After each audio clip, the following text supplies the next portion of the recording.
So what we're gonna do is we're gonna let this this song play out, and we welcome Audrey onto After 5 Radio.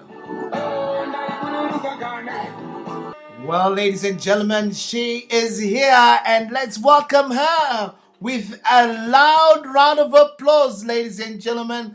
We have in the room our guest.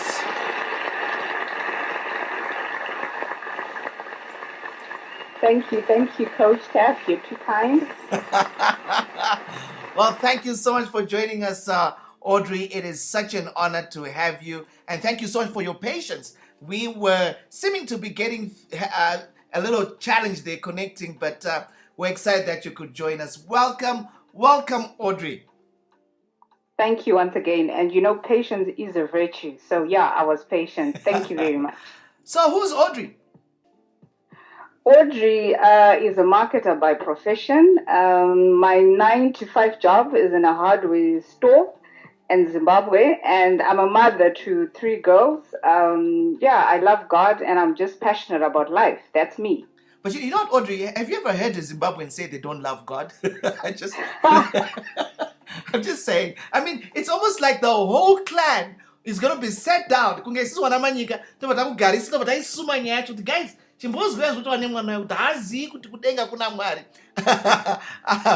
are you from, Audrey? My home rural area is Chiwota, but I grew up in Avondale, and that's me. So tell me, today I was profiling my baby sister, and we were celebrating her, and I'm going to be in trouble because my mom sent me a message and she says, and I'm like, Mom, my life is kind of like an open book. What are you a last born? Yes and no.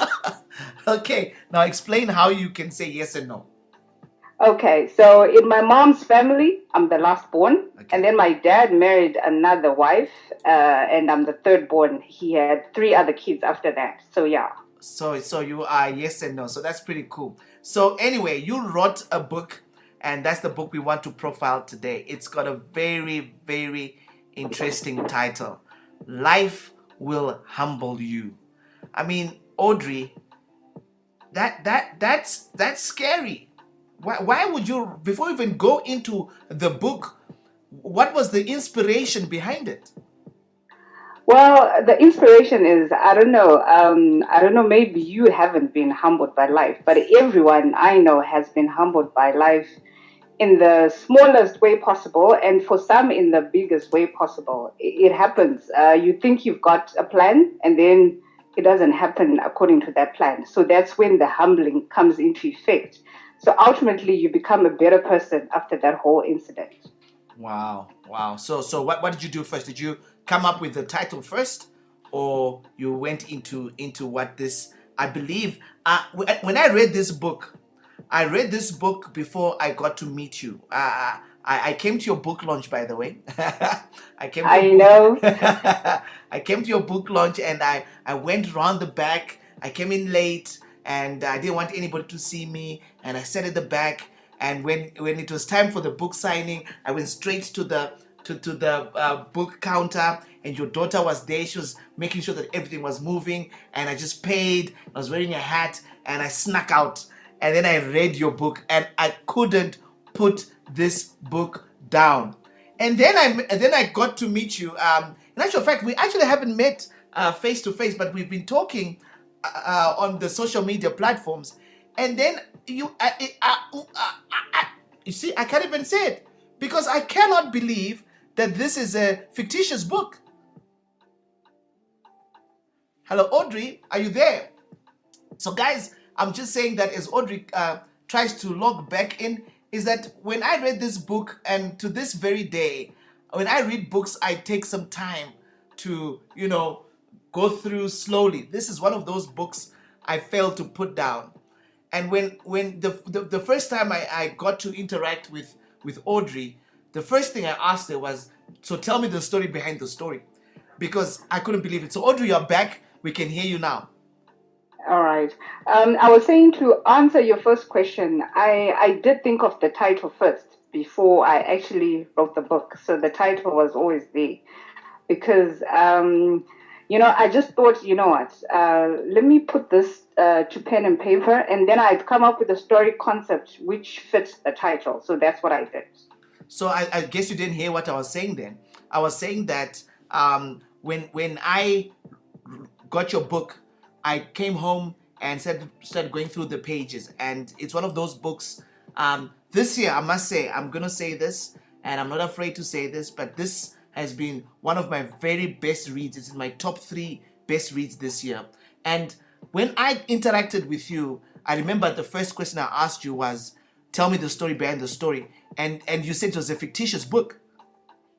Yes, it is a fictitious book. And But I must say it was inspired by maybe 5 to 10% of real life story. So yeah, it is a fictitious book. But then inspiration is all over. It could be you, it could be your friends, it could be stories that you hear as you go about. So tell us about your book. What is this book? If you could just give us a little background about your book, and then I want to ask a couple of questions. I want to talk about Rhonda. I want to talk about the guy who was dreadlocked. I want to talk about love. Man, that guy loved his woman. I want to talk about hurt. I want to talk about pain. Your book has got every single drama in relationships. So give us a little background. All right. So basically, you've got Rhonda and you've got Rico. These are two people with serious issues, past, present, and so they have a chance meeting in a work-related environment. And then, so in this book, I was trying to paint a picture of their love, their fight for their love, for their faith, for their family. And ultimately, faith actually prevails and they live in faith ever after. Did you just say faith ever after? Yes, faith ever after. That's my concept. That's what I'm trying to say to people out there. That it doesn't matter the circumstances that you find yourself in, there is a faith ever after for you. Whether you're male or female, something good will come after that. You just got to believe and you just got to keep moving. So we have one of our DJs. She broadcasts from the United Kingdom, and her name is Janice, and her program is Janice Diaries. I'm sure she would like to tweet that one. And we also have our guy who's helping us out with our social media, Tatenda. I'm going to say, Tatenda, if you can hear me, please tweet that one. Faith ever after hashtag Audrey Chirenje. Man, that's powerful. So what was Rhonda's past? Rhonda had been thrown out of a matrimonial home. Can you believe that? Thrown out. And what was her crime? Her crime was she couldn't conceive. And then it goes into the book now to say, so she thought she couldn't conceive. But that's how she had been thrown out of a matrimonial home. And she was broke, she was depressed, she was going on a whole lot of issues. That's Rhonda. And that's a very sad situation in Zimbabwe. A lot of marriages have been broken because of that matter. That sometimes women and men have problems having children, and it is always thrown onto the woman.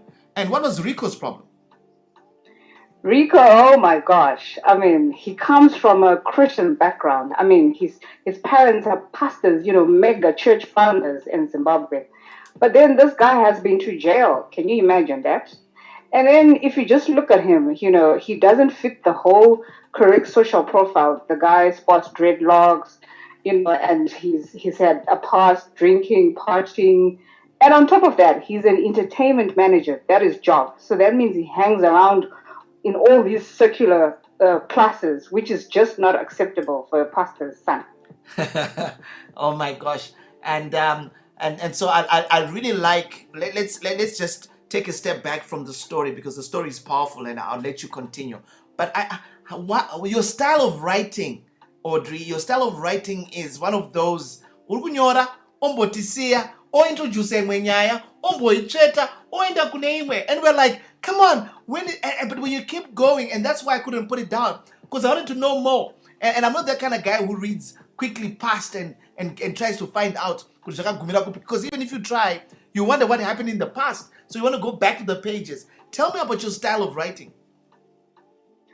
Well, my style, I don't even know if I know the style of it. But then in my mind, I'm trying to be controversial, but with a purpose, So I'm bold, I'm candid. And yeah, I introduce all these other characters because they all fit into the ultimate picture of the whole story. So let me play a song because I want to get to the interesting part, and then maybe somebody out there will remember this song. This is a rendition of that song by Pat Medina featuring Mr. Brown. So hold on, Audrey, as we play this song, and I want to then just throw people into the part of the story that I like. So let's listen to this.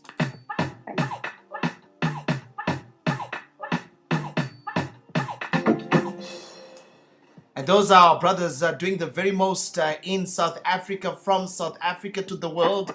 And they are singing that song, You Raised Me Up. And that was Pat Medina featuring Mr. Brown. And Mr. Brown has been doing great things out there in South Africa, in Mozambique. And so, Audrey, I can only imagine that Rhonda akatomboimba chete song iyi. Because pane pazvinombopresa shamwari. Audrey, are you there? Yeah. Yes, I'm there. I can hear you. Rhonda zvakatombomupresera for real. She, like I said, she was going through financial issues. The one time she actually had to, like buy a loaf of bread, and she saved that loaf of bread. I mean, that was breakfast, lunch, and supper, and water. She.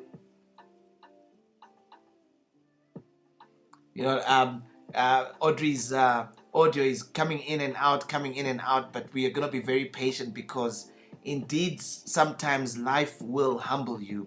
And as she was cut off there, the network is being funny for us. Is that she's talking about, and maybe you've been through that. And we want you to send us a message and talk about the times that life has indeed humbled you. As Audrey is still trying to get back into studio, is she was explaining that, Rhonda akambotenga rofu, guys. Rofu rakaita breakfast, lunch, supper, and you're back, Audrey. Yes. Go ahead. Yeah, so I was saying, she had to, cut her hair. She had to, she had to go to Kotomai Boutique.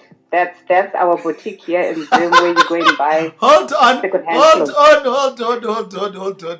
Inofanoridzirwa sairini.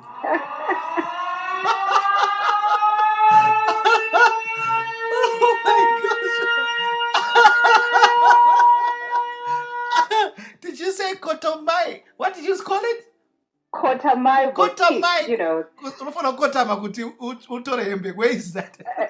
Exactly. For those of you who don't know, we've got a place in Mare called Mpezanamo. So that's where you go to buy your second-hand clothing. So they're like on the ground. So you actually have to literally kneel down or, bend and look for the item that you want. So that's Kotomai Boutique. Wow. And so I played that song, You Raised Me Up. Tell us about the chance meeting of Rhonda and Rico. Yeah, so Rhonda is a high profile PR marketing executive, and then Rico is an entertainment manager. So yeah, he's got a client that needs some PR and marketing help. So they go to Rhonda's company. That's the chance meeting, and in the boardroom right there, I mean, Rico calls it his Moses burning bush moment, and yeah, for Rhonda, she actually felt all those butterflies in her tummy tingle down the spine, and she actually froze for a moment. I mean, someone had to actually cough to bring her back to life. That's how amazing their chemistry was, their connection was. And there's something very interesting in your book that I really love, and I have been seeing a lot as a coach. I get to see quite a bit. And tell me about the reality. I don't even want you to talk about your book in this case, but the reality that you bring out about a matter that I actually write in terms of, I'm sure you've heard about my reckless verses. Yes, I have, coach, and I've seen some of them too. Very inspiring and crazy at the same time. And so I write a reckless verse about red flags, and sometimes our women do not see the diamond because they're looking through the lenses of their past. What tell us about that in general, and how you use that to inspire your book Life Will Humble You. All right. Yeah. If you look at Rico, like I said, the guy is sporting dreadlocks. Number one, he hangs around. Like in this case, the musician that they were looking for help for was one of those. He had been in some very controversial storm in the country, and Rico also, if you look at him, he was a snob. This was a private school kid, so he was a snob. He would take Rhonda to all these fancy places, and he was rich. He was coming from a very rich background, so they had money. And then the other thing, he had been to jail, so he was like a jail bird or an ex-con, whatever you want to term it. That's a major red flag for a lot of women. But because these people trusted so much in God, both of them were Christians. I don't know, some would judge them that they're not the conventional Christians, but these people actually were Christians. They would pray, they had a relationship with God. So their trust in God, it made their relationship ultimately prevail. Yeah. You know what? At this stage, I'm sure somebody is itching to buy your book. Where can we find? Can we find it somewhere online? Yes, my book is on Amazon, both versions. And then if you're in Zimbabwe, there are two bookshops, Inn of Eight and Best Books. And then you can always talk to me direct, and we can always arrange and send a PDF version for you. Is it safe for you to give out your number? Well, I can give you my social media platforms. Fantastic. On Facebook, Let's do I'm that. on Audrey Chirenje, Facebook. And then I'm on LinkedIn, Audrey Chirenje again. On Twitter, I'm on AN Chirenje the. And then I do have a Facebook page, AN Chirenje the author. I must say the reason why I hesitated about your number is because your book has this amazing ability to draw you in, and for some reason it wants the reader to connect with you directly. How has that been, Audrey, with you becoming a celebrity author? Jeez, I don't like that title. I'm not a celebrity, and I don't think I'll ever see myself as one. I just remain basic Audrey. Yeah. But yeah, the response has been amazing. I mean, like I said, this was me just trying to express myself, and people have given me testimonies. I had one woman send me pictures, and she said, "My Rico has proposed." Oh my and gosh. Oh my gosh. yeah, and I was just blown away. So it's been amazing, and I thank God for that. So did Rico propose in the book? Yes, he did propose to Rhonda. I mean, and in front of a whole audience. This was like at the Emma's, Entertainment Music Awards. And yeah, he did propose, with a big 24-carat diamond ring. Yeah. And then something happened. They discovered something. I mean, Audrika, because you take us through. I must tell you, I'm going to make a confession. I cried when I read your book. Really? I cried because the way you draw us in, the way you make us. You know what? I'm gonna talk to. There's one of our DJs. She is super emotional. Her name is Samantha Clare. I think if Samantha Clare gets a hold of your book, that girl will probably not come on air for a couple of days.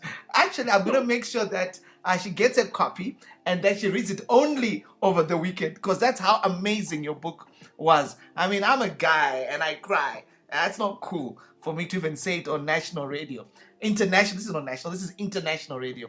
So what is the new discovery that they find after all these things are happening? Yeah, so like I initially said, they both had crazy pasts. So like Rico had an ex-wife, and the ex-wife was still hung up on him. So you know how it goes. She makes moves on him, And then she goes on a national TV, live TV show, the Grace show. And she airs all the dirty laundry about Rico's family. And she even tells people that, she's actually getting back together with him. This is on national television. So for Rhonda now, with all the drama that she had gone through because of this man, she just couldn't handle it anymore. And what did she do? She packed up and went to another country. Not even, this one, she, who knows, went out Kenya, to her sister to just get some time out, to reflect and to think about life. Yeah.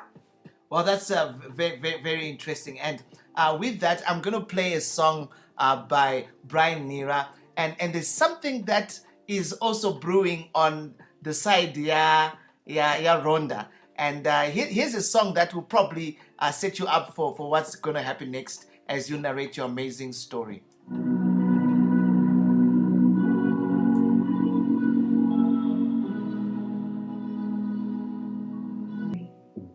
Would you still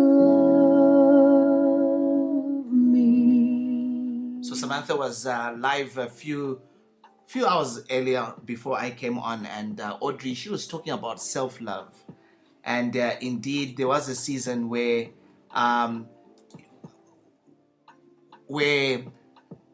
hi Audrey, are you there now?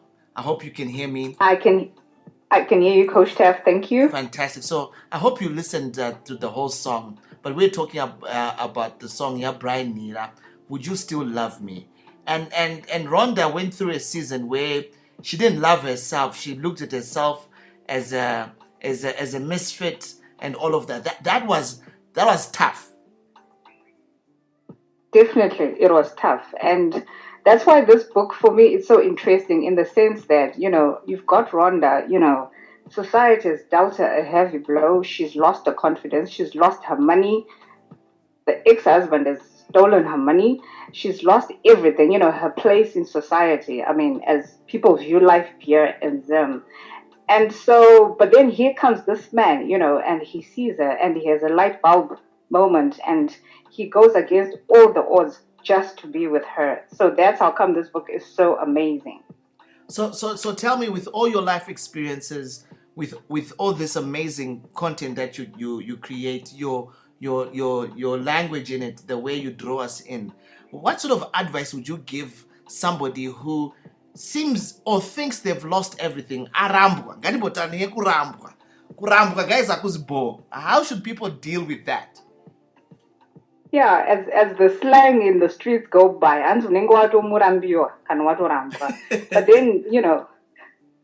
but then we are saying, when life humbles you like that, you must get back on your feet and you must look at life square in the eyes and live and try again, believe again, hope again. Because I promise you, there's always a second, a third, a fourth, a seventh chance. Even the Bible says a righteous man can fall 7 times, but he will get back again. I know there's this famous poem from Maya Angelou. She says all these are the things, and then there's a but, and she says, "Still I rise." So you must do that. Wow, that's really powerful. And then we discover that Rhonda is pregnant. Yes, shocker. I was trying to just put drama. Like I said, I'm in my mind. I'm always controversial. That's how I think. Though people used to think I was weird. So yeah, she's been thrown out of her house for failure to conceive, and then now she's pregnant. And so that's contrast. That's in the Shona society, even. I mean, like we all know that Rico went ahead and looked after this pregnancy, which wasn't his, but he claimed it to be his, and he ultimately married her like that. So number one, number two, which is like the ex-husband then kind of figures out that it might be his child, but then these two just forge ahead with their lives with all the controversy surrounding them. Wow, that's amazing. And you talk about did you say Maya Angelou? Yes.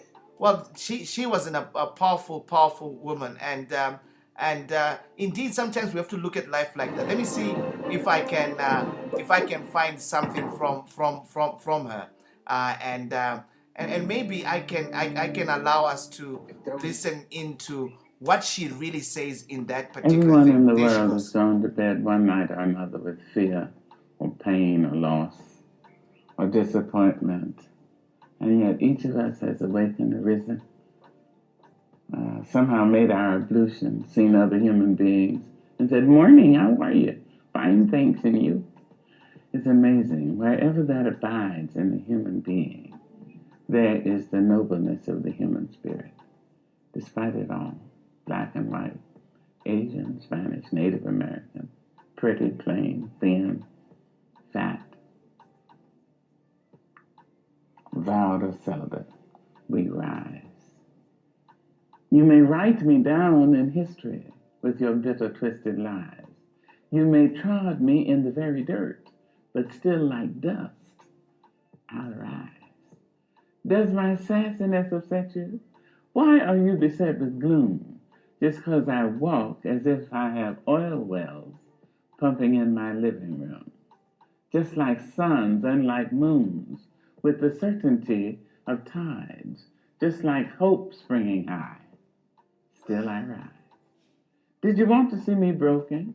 Bowed head and lowered eyes, shoulders falling down like teardrops, weakened by my soulful cries.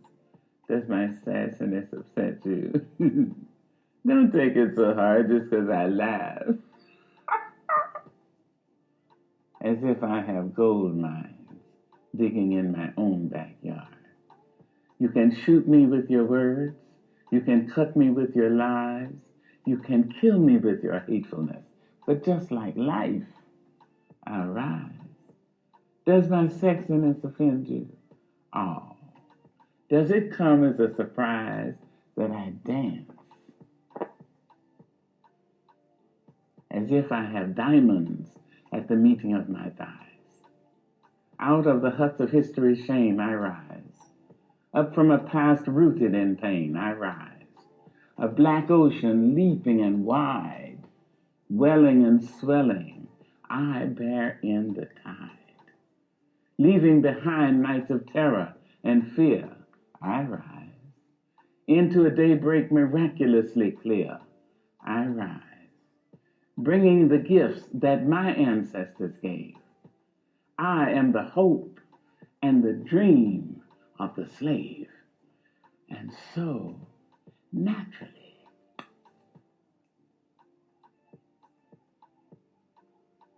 there I go rising. Isn't that amazing, Audrey, to hear her? Amen. I mean, that was the story of Rhonda, and we were just listening there to our listeners. We're listening to Maya Angelou. She's late now, but she left us with diamonds, diamonds, diamonds, diamonds, and this is the story of Rhonda.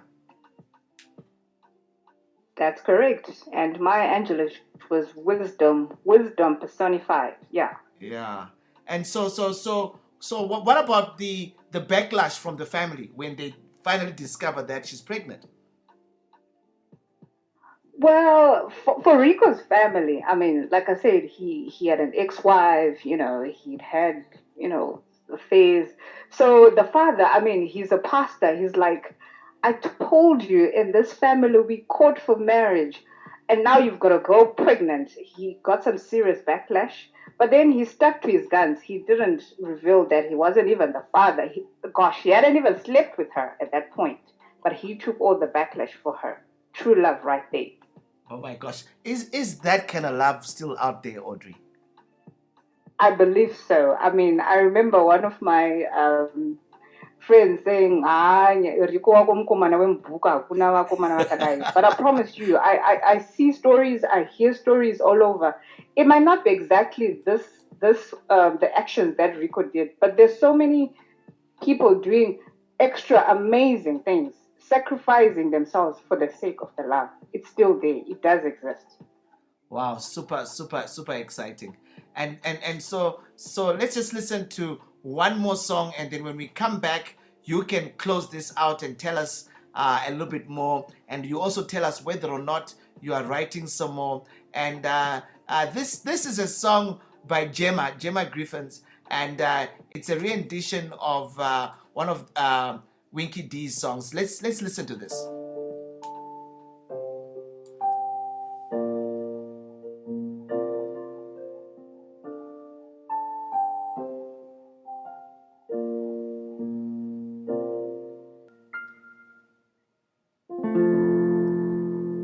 And as we play that out, Audrey, there then is a part that Rhonda's ex-husband wants to come in and bulldoze himself into their lives. And there's something that happens, and there's a conversation that you should teach many men to have. There's a men-to-men discussion between Rhonda's husband and Rico. Just give us a little insight into that one.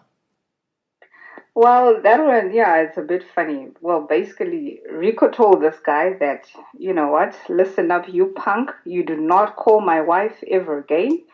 I'm paraphrasing here. You had the chance to be with her and you didn't treasure her. So now she's now my treasure. She was your rubbish, but now she's my treasure. And he basically just shut him down. So yeah, that was good. Wow, I thought that was really powerful. So, you know what? We want people to buy your book, so we're not going to preempt. There's much more to this story. Now, I don't know if you want to say something else about this book before we go to the next, because you know what? That guy was humbled, by the way. I mean, first of all, the amazing thing is Rhonda was humbled, and then her life transformed. By the way, she burned some stuff, and then and then at that stage, Rico was humbled. Rico was humbled so many times, and then Rhonda's husband, who thought he was doing the very best, and remind me, did he not go out with Rhonda's friend? Wasn't that the case? No. Who was the woman? No. Who was the woman? The ex-husband. Oh yeah, she was like from the same neighborhood. So yeah, it wasn't a friend, but it was someone from the same neighborhood. Oh my gosh. Who actually, yeah. And this guy gets dumped. Anyway, people must buy the book. Where where will they get this book? Remind us again. Okay, the book is on Amazon. So for all the diasporan people, they can get it online.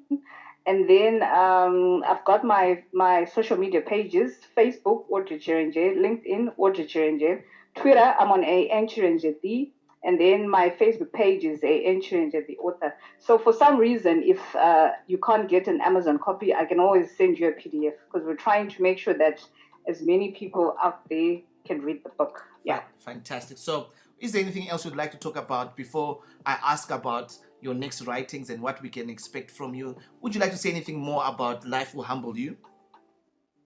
No, I just wanted to say, you know what, no matter what you're going through right now, it might be money, it might be marriage, it might be love, it might be life, you know what, and you think, there's no other way.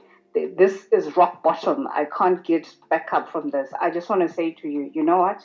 When life humbles you, you must look at life square in the eye and tell it that you're going to leave. You know, when life gives you lemonade, you must go and make a lemon meringue pie, make a lemonade, plant a lemon plantation. There's so many options that you can do after a life-changing event. Yeah. Wow. So what else can we expect from you? All right. If you read the book, you will see that I paid special attention to Ropa. That's Rico's sister. She's based in Canada. And then there's an agent, Ralph, who features somewhere along the way. So my book, funny enough, I wrote these books, one in July and one in August last year. So right now I'm actually finalizing on the publishing of my second book. It's called Chances, and it's like a spin-off from Life Will Humble You, and it features Ropa and Agent Ralph. And then also I'm working on my third book. This is totally detached from this family, just trying to broaden my horizon. But once again, the approach is the same: candid, controversial, different. But all in all, I'm just trying to, present life lessons in that manner so that people learn and people embrace and they move on with their lives. As a first-time author, what is the greatest surprise that this book has brought to you? Wow. Like I say, the surprise was, when you're writing, this is crazy and different and you haven't seen much of it. So you think, are people actually going to like this and buy this? But I actually have fans, who are actually waiting for my second book, and they're like, no, we want some more. So that has been amazing. I've had people, very influential people, giving my book a very good review and sharing on their social pages. I'm amazed because I'm just this basic person, like I told you. So for that, I'm very grateful. Well, thank you so much, Audrey, for joining us on After 5 Radio. We want to say, may God bless you. Famba nashe mnezvise zvaunoita, ramba uchibudirira, ramba uchinyora, and please take the world with your amazing creativity. Thank you so much. Thank you, Coach. Thank you for having me. Have a good day. You too. Bye-bye.